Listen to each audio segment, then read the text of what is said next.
You're listening to a podcast by the Center for Action and Contemplation. To learn more, visit cac.org. Hey everyone, I'm Jacqui Lewis.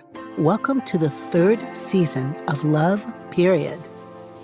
In this season, we're exploring what fierce love looks like in a time of trauma, when all around the globe, folks are trying to figure out how to be the best version of human they can be in these difficult and traumatic times.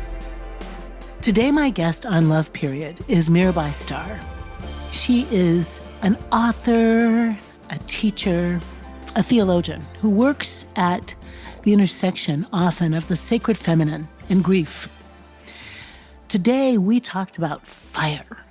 We talked about fire not only as it relates to the lands burning in New Mexico, the fire that stole my sanctuary, but the fire in our traditions, our spiritual traditions, as symbol. You're going to love this conversation. Mirabai Starr, I'm so glad to see you today. Thank you, Jacqui. It's such a joy to be able to play with you. I hope you don't mind my using the word play in these dire times, but I think that's part of the way we thrive, is that these heart connections just fill us and keep us going. Absolutely. And just somewhere in my life, when I know you're over there in the Southwest doing amazing things and all over the world, putting beautiful love in the world, it makes it a safer place to be when the world feels crazy, Mirabai. Thank you so much for that. Oh, thank you, Jacqui. What a beautiful thing to say. Tell me how you've been. I mean, since we saw each other, was that like 6 months ago? It feels like it was longer, but... Yeah, it seems like it was late summer, maybe. Yeah, right? Fall. Mm-hmm. We were there with Richard Rohr. Yes, dear Richard. I know. Do you get to see him more than I do? Not as much as you would think, but yes, definitely. There's this thread of connection all the time. Wonderful. With Richard. He just wrote the forward to a new book of mine, and I'm writing a forward to a new book of his. And oh, great! It's all this beautiful flow between all of us, Jacqui, including you, and that keeps me going in such a serious way. Serious maybe is the wrong word. In such a powerful way. No, I think both serious and powerful. Like, we are tethered to each other, aren't we? Tell me, from your corner in the world, from your place in the world, your body, your lived experience, what are you seeing right now, and how is it impacting you? So here in New Mexico, there are terrible fires raging all around. So I go outside for my daily walk, which is really a hike, because I go into national forest. We live on the edge of national forest. And it's so beautiful to be here in the high desert, the magical high desert of New Mexico. There's a reason that this land is called the land of enchantment, and that artists and spiritual practitioners of every tradition have always gravitated to this place. There is a holiness, a sacredness to this land that seems to transcend any religious or tribal affiliation. But here I am on my walk, and I look to the east, to the southeast, and the sky is filled with billowing clouds of smoke. And it's tinged with pink. So the flames are just behind it. It's that close. Like, I always feel like I have a little cough these last couple of weeks, because the air is just filled with particulates. And I think about not only the people who have been displaced, thank God nobody has been injured or God forbid killed, but the animals. I've been asking my friends in like the forestry service, where do they go? Where do the animals go?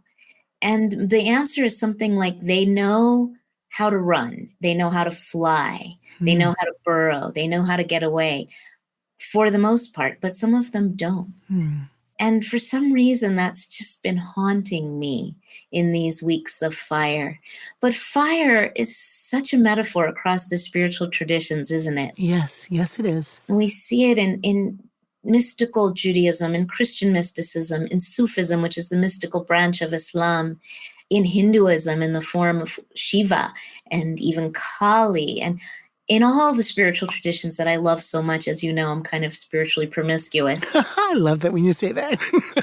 All the mystical traditions use the element of fire as a metaphor for transformation. And that's not comfortable. In so many ways, Jacqui, tell me if you see it too. I see that these are times of fire that we're in.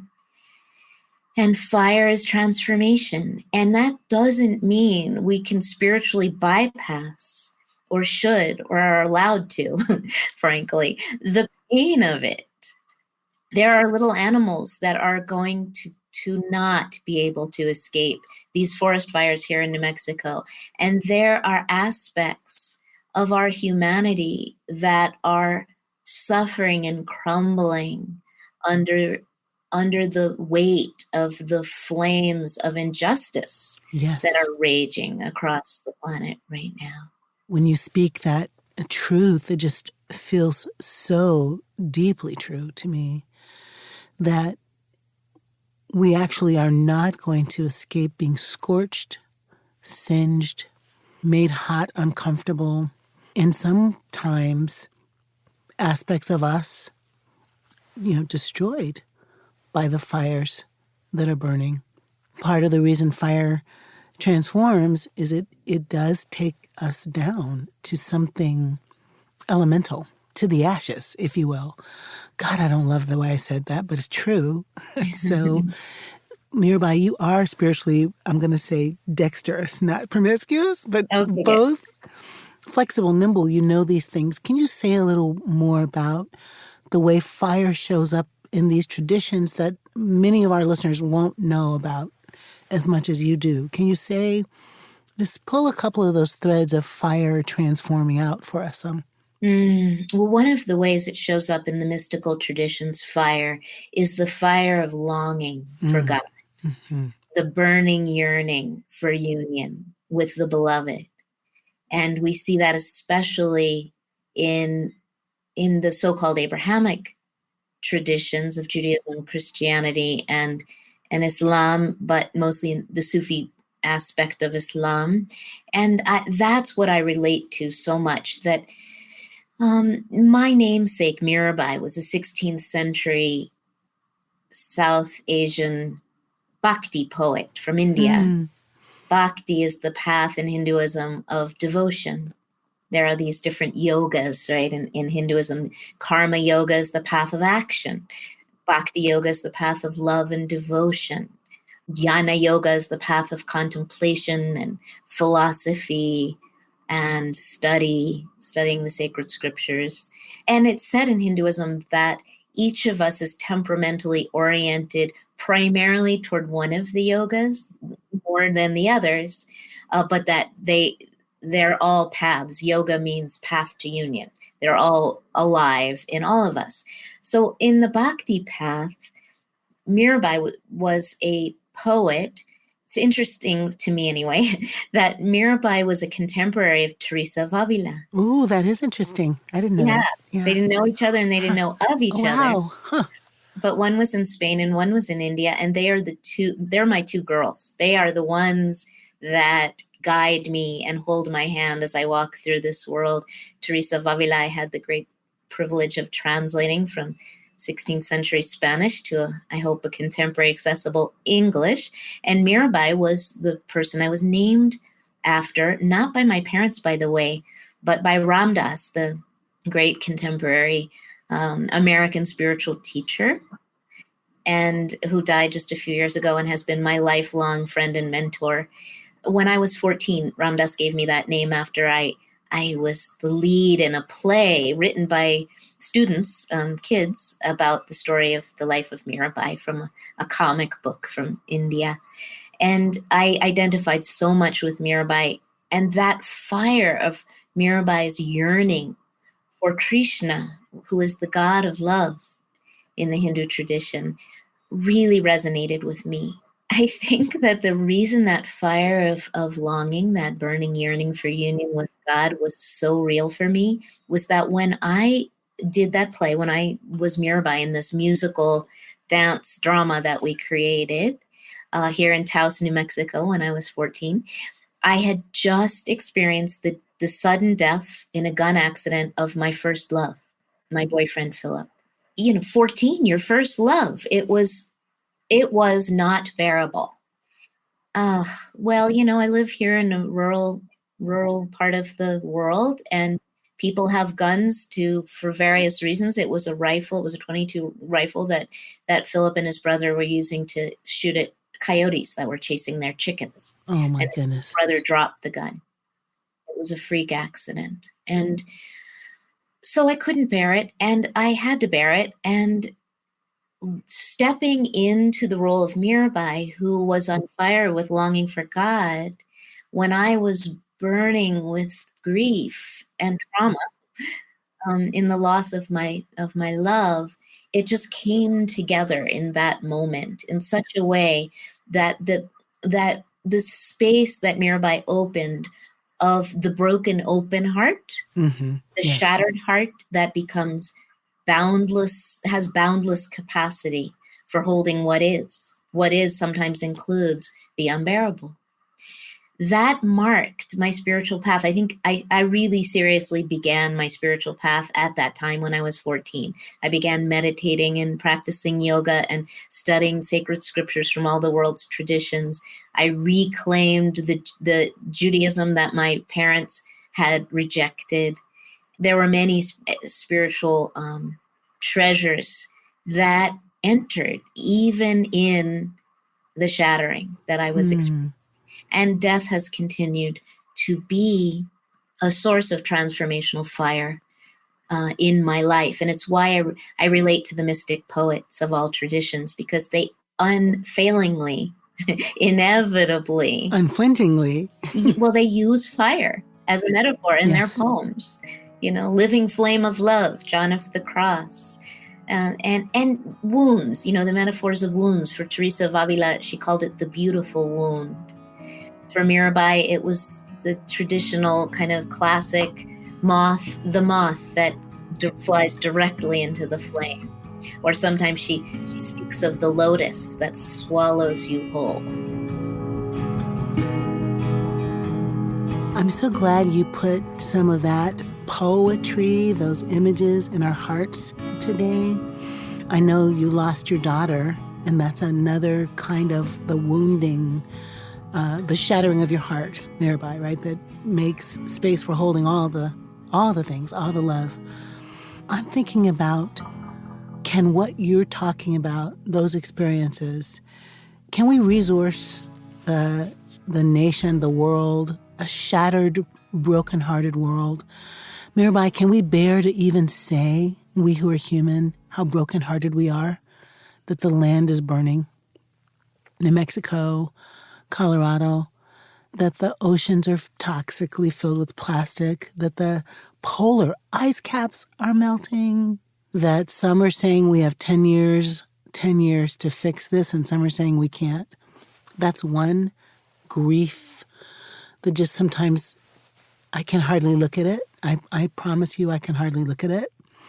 And then there's just, have we ever, I'm sure we have. I'm a woman of a certain age who's watched Kennedy killed, Kent State, Pettus Memorial Bridge, violence against, Black folks, the images of Emmett Till and Black bodies swinging like strange fruit on trees. Like, I have all of that, like you have all of that in our bones. Can we say, though, that this is a particularly acute, hot mess, crazy time? Can we bear to describe how much we're grieving? Can we bear to look at it? Can we name these fires as possibly transformative? What do you think? You mentioned the death of my daughter. And so when I say what I'm going to say in response to that question, I think you all trust that I'm not just checking out of reality because I haven't suffered. She has suffered, y'all. She is not checking out, right? Yeah. So there's something about the sacred feminine, that I think you so beautifully embody, Jacqui, that, it's very interesting to me that the title of your latest book, Fierce Love, is kind of the subtitle of my latest book, Wild Mercy. Yes. The subtitle is Living the Fierce and Tender Wisdom of the Women Mystics. And so I feel very connected to you in that reclamation, that reclaiming of both the fierce and the tender, the broken and the powerful, completely integrated into this moment and into our vast, I'm going to use the term feminine heart. And please know, everyone, that I'm not speaking about women's bodies and men's bodies and non-binary bodies necessarily. I'm speaking to people of all genders who carry that fierce and tender feminine wisdom and that longing for the feminine right now as a potent antidote to the brokenness of this world. One of the things about the Great Mother is that she does not turn away from suffering. She does not run away. She does not excuse it. She doesn't try to put a pretty spin on it. She gathers the brokenness into her arms and leans in and listens. And so much of bearing the unbearable right now, globally, collectively, which we're all being invited to do perhaps as we've never been before, is to first allow ourselves to feel it individually, and model what it's like to say, yes, this is unbearable. And also to model it collectively, to do it collectively, to know that we can't possibly bear it on our own. We have to do it together with each other, with people who are very different from us.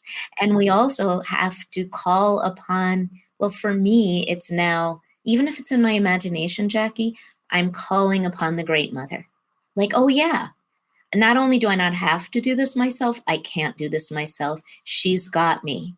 She's got us all. She's got to be the one who enables us to bear the unbearable and energizes us with the exact particulars that are ours to be able to do something. Like, I think we each, Jewish mystical wisdom says that we are each imprinted the day we are born with what is ours to do to mend the broken world.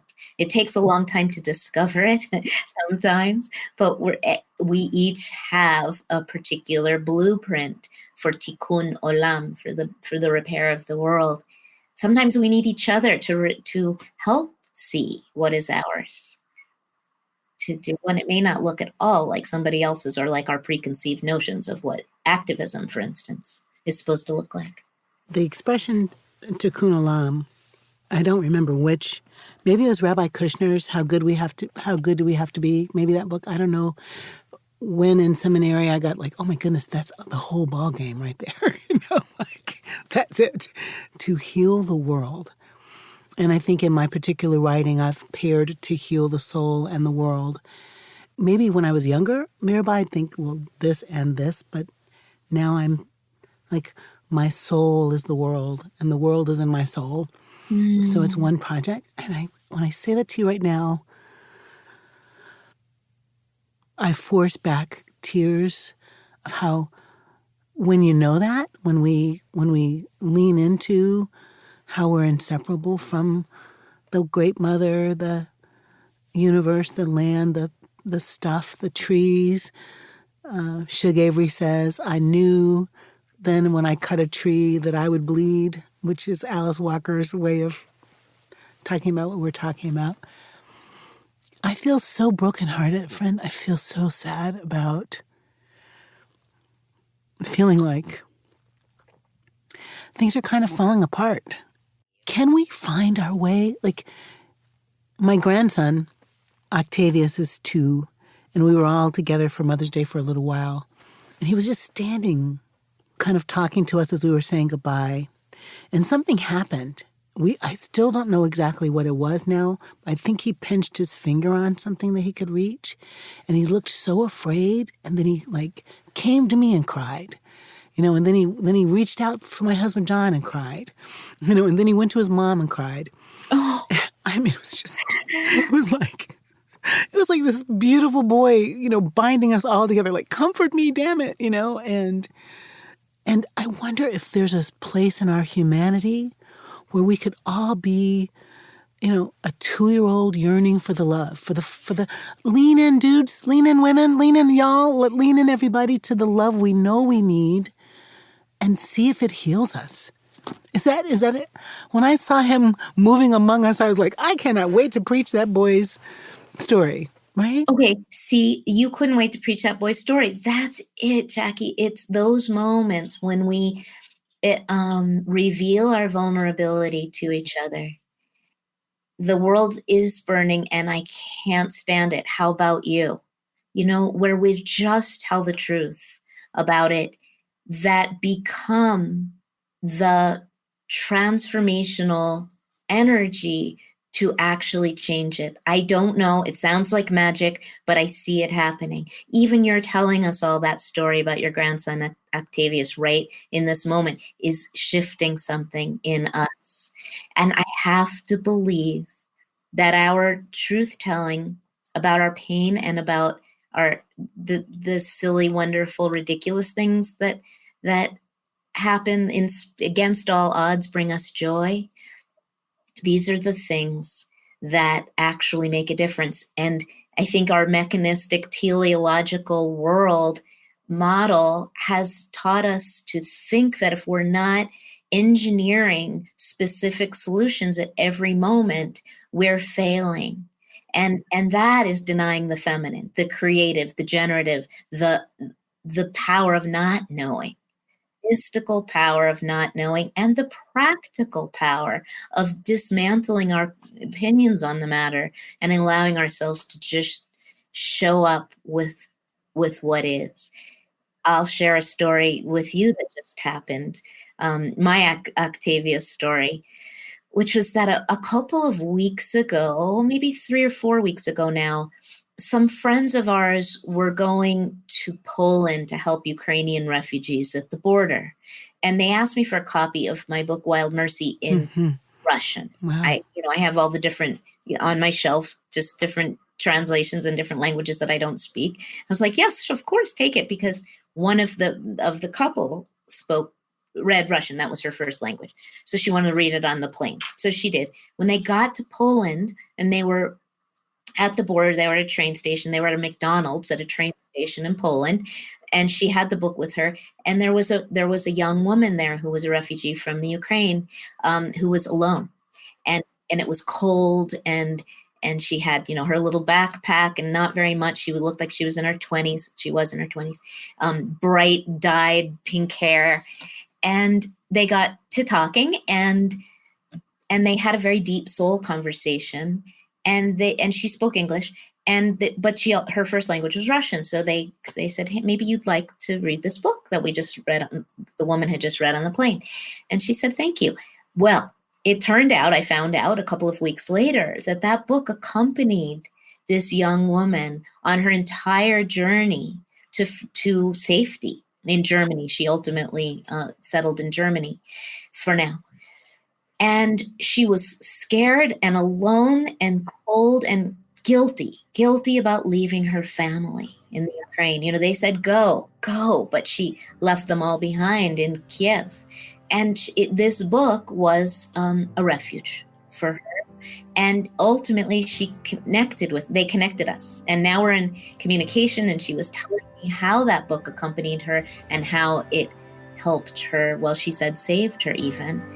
And Jacqui, what it's like when people say your work makes a difference. It's so joyful. And now I'm going to be sharing her with my community. She's agreed. We're going to have some kind of social media profile for her and for this story of love between us. And she's not religious. She's not at all religious. But somehow the women mystics across the spiritual traditions and the power of the ordinary as sacred ground spoke to her. The power of beauty and meaning in our human lives. That's what spoke to her. So that makes a difference. It made a difference for her. It makes a difference for me. And I'm hoping it'll make a difference for my community.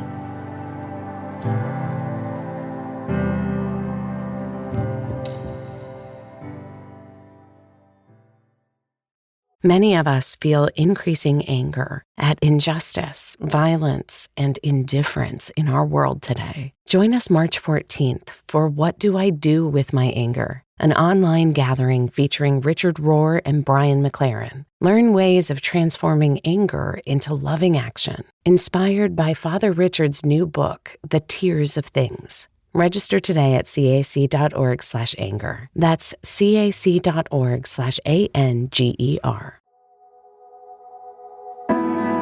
That's a very powerful story. I think your book was her transitional object, right? A psychologist might say, this book represents something. The words in it and the book and you now are all connected to, cathected to her in that moment. And I find myself thinking, there's this book party last night at Middle. Lots of people that we love, Valerie Kaur and Wajahat Ali, and folks were all they're talking about their books. There's something about the power of stories, right? There's something about the power of stories that can unlock our imagination for each other's reality and also for what's possible. So when I say, what do you see? And you start by describing the fires and the soot in the air. I see it, I see it and my heart is cracked wide open where yours is. If someone says, this Roe v. Wade leak is killing my soul, I can have my heart cracked wide open there. It's killing my soul, not just because of what it stands for in terms of, abortion rights and body autonomy, but also a kind of wholesale assault on freedoms that just makes me want to just crawl in a hole and cry for hours. I'm thinking about, Mirabai, how I hope this podcast, but what are also just the ways we can have more love talk, more mercy talk. My little bit of Hebrew reminds me that the words for mercy and womb have the same root, right? That's right, in both Hebrew and Arabic. In Arabic, yeah. Wow, right? Even just that, those kinds of, plot points that could help people go, oh, wow, womb, mercy. That's why feminine, divine. Oh, that's why the mother. Oh, that's good. I don't have to be, whatever, all the ways people want to cling to the images of God that they grew up with or something, right? So I'm rambling a little bit to get to what are some ways, Mirabai, that you and I in our work can help more people feel the longing for that sacred love touch, the merciful goodness that resides in the universe, and maybe also how they can see themselves as part of it. I think that's the movement I want to have happen, is for that kid, with his pants down, his Doc Martens on, and that older woman who's afraid and lonely, for them to feel like they're part of an organism that is a loving, pulsing, merciful reality. Is that too ambitious on my part? Yeah, that's beautiful. No, I think you've named it.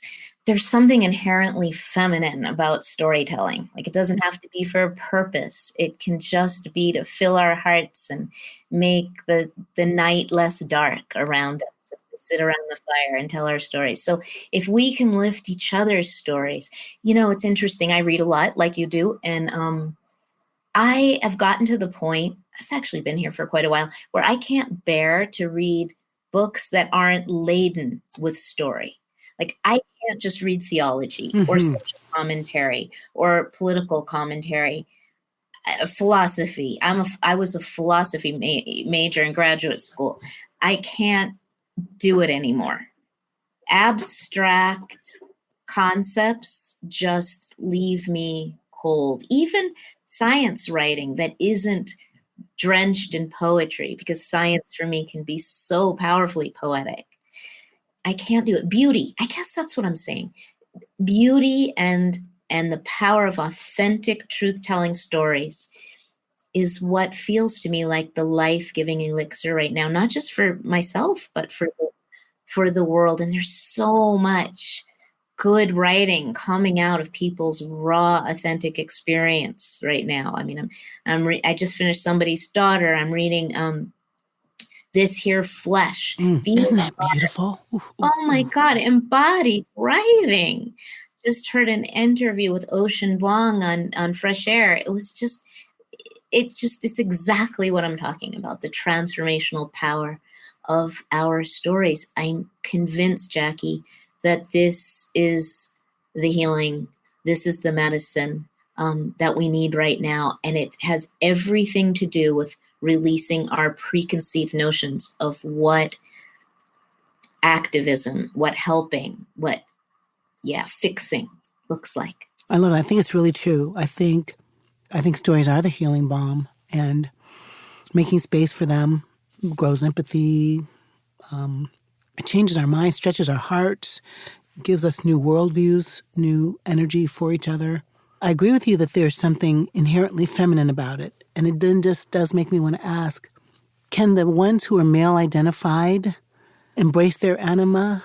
Anima is the feminine. Can they embrace that? Can they embrace the feminineness that is nurture, mercy, kindness? I'll hold you when you're crying. How does that work in terms of, one, breaking down our binaries, because I can go there, but also inviting the male identified ones in our worlds to lean into the softness of that kind of fierce love? I will say that I see it happening, and it gives me great heart. So many of the men that I admire and resonate with have been doing that for a while. But I have watched men with privilege and power voluntarily abdicating that advantage and just shutting up, and not just like handing us the mic as if that they were doing us a favor, but just making space for people of all genders to have a chance to speak. So I'm seeing that happening, but I'm also seeing a lot of men modeling this beautiful balance of protectiveness and vulnerability. Mm-hmm, mm-hmm. That I see as uniquely feminine. I mean, we are, even those of us who are not biologically mothers, which is in no way a measure of our feminine power, or our legitimacy. For those of us who are not biologically mothers, there's still this kind of way in which all female-bodied persons embody fierce protectiveness and tender vulnerability. And so why not male-bodied or non-binary people as well? I think that this comes back, Jacqui, to what we talked about with being exemplars for each other. That the more men see other men stepping up in that way as the loving, protective mother, and without sacrificing their authenticity, it's a fire again that will catch. I love that. I'm thinking about this kind of, crazy, traumatic time, and thinking about what we need to survive, to heal, to thrive. When I listen to you, I think, what if we all felt that we were all the mother?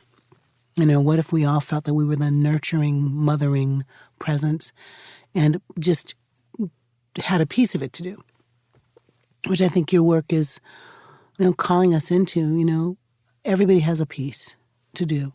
Thank you, Jacqui. And I think it's really important for everyone to just take a breath and remember that this does not require perfectionism and purification and self-flagellation. I remember going to see Little Women with my daughters when it first came out, I don't know, 20-something years ago, that new version. I was so mad because they made Marmee, the mom, look like this perfect specimen of womanhood and motherhood, and I knew I could never measure up. And so let's banish those patriarchal boy-shaped models of what pure and perfect means. And the perfect nurturing mother for all of us is going to be eccentric. She's going to be needy sometimes. She's going to have have neuroses? Do you like to be selfish Bad sometimes? days. Yeah. Yes, Yeah. that all we get to be exactly as we are. I think that's the call, Jacqui, is how do we bring exactly what we are to the table? How do we trust that imprinted on our souls is just what is needed, that we are not too much and we are enough exactly as we are? Boy, that is the hardest thing, because we are conditioned by all the religious structures to have this concept of what a saint is, what a mystic is, what a perfected human being is. And it's not possible, but what we have is what is needed. What we are is what is wanted. Yeah. Oh my gosh, that's such an important thing. When I talk about my book now, Fierce Love, and I started in that section about love yourself, people will say, why did you start there? I say, first of all, because we don't. So how are we going to be of any good to anybody? I mean, I don't understand it. So this idea of I am enough, and I'm also exactly what's needed. What a beautiful, important starting place that is for the revolution that we need so desperately. You're okay. You're great. And you're not. And you're flawed, and that's beautiful. And you're gifted, and it's sufficient. I have been a journey to that, Jacqui, for my life, my whole life. And I don't think I'm fully there, but I have more days than not where I think this is all it is. And that's good enough. And I am enough. And y'all who know me, my next project is, therefore, how do I behave loving myself better for me? Not for you to watch me, but for me to stop talking at the end of the day, to say no sometimes as a holy act of resistance, to lean into all the other people who can do the thing. I'm doing so much better at that. Giving things away to my team who are beautiful. I just can't, girl. It's not sustainable. That's what I'm trying to say. It is not sustainable the way we've been wired to be. Frantic and frenetic and busy and everywhere and all the things. Yes. Can we just all take a breath and tag in and tag out of this river that is in motion? I'm really leaning on that, Mirabai, and you're going to hold me accountable. We said that before to each other. Like, did you breathe? Like, did you breathe today? I was just going to say that as you're saying that, talking about your project, I'm like, oh, I've got you, Jacqui. I've got you. We can do it, right? Do this. Oh, my gosh. Mirabai, what's one thing that you want to make sure that the people who are in our communities who will hear this take away for just, a hymn says, for the living of these hours. A poem might say, for the facing of these days. Maybe I would say, just to inhabit this moment. What can we do to more fully live with fire, Mirabai? Well, you asked for one thing, but I'm going to cheat and give you two. I've been thinking as we've been talking about something that Andrew Harvey says, which is that we may not actually make it through times. And what does it feel like to just be with that? What he says is, and if that's the case, our task is to be midwives for the deaf and to stand up and lovingly tend and hold each other in the dying. Whether that's a literal dying of our species or not, many species are dying, or just the death of all of our structures and systems, that's what we're asked to do, is to be steady, loving, awake, humorous, creative, gentle people for each other. That really revolutionized my consciousness when he said that.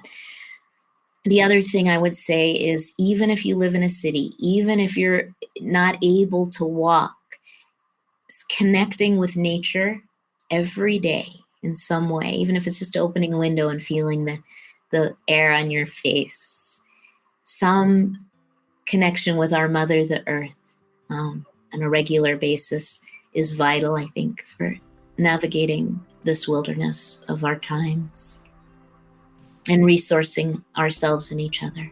I love that. There's something in both of the things you're saying that makes me think about surrender. We might not make it. How do we midwife that? Leaning on, this story's in my brain when you're talking about being a little one next to my mom on a pew at church when I'm going to take Eucharist for the first time, communion for the first time. Everybody, that's a little Passover meal happening on Sunday morning, okay? But the first time the bread is coming, she goes, this bread means God will always love you. And the cup is coming, and she says, this cup means God will never leave you.